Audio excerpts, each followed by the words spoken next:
Hey everyone, how are you all? Hope you all are doing very great. I'm doing great too.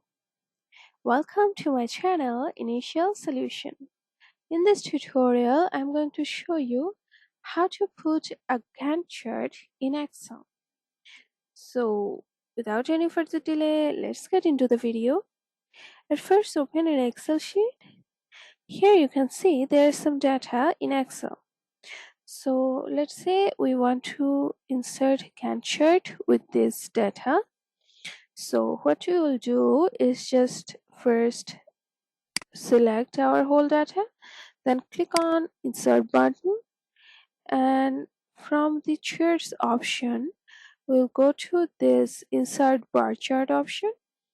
Click on the little ribbon and click on the 2D bar or 3D bar, whatever we would whatever I will like. So let's click on it.